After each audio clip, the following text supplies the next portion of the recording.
In today's video, I'm going to teach you how to copy a board in Trello. Copying a board is a quick way to reuse a proven setup, lists, labels, and overall structure without rebuilding everything from scratch.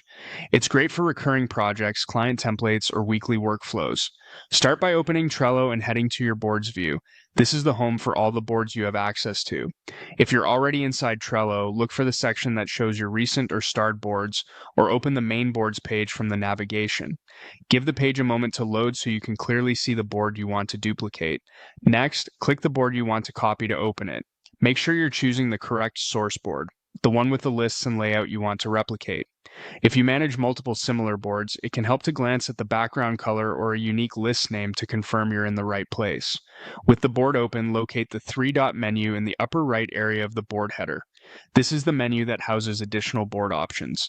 Click it to reveal more actions. If your window is narrow, the menu might be condensed. Expanding your browser or scrolling the menu will help you find the option you need.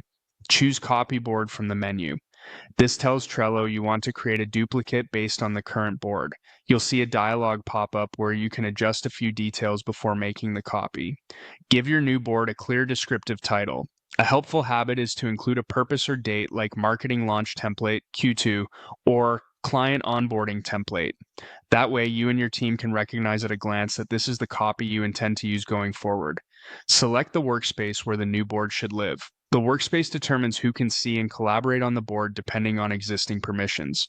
Pick the same workspace as the original if you want the same group to access it, or choose a different workspace when you're preparing a version for another team. If you see additional options, such as keeping cards, choose what fits your use case, but it's fine to stick with the default if you only need the structure. Finally, click Create. Trello will generate your new board, carrying over the layout and elements from the original. Once it opens, give it a quick scan to confirm everything looks right. From here, you can invite teammates, adjust backgrounds, or tweak list names to suit your project. That's it, your board copy is ready to use.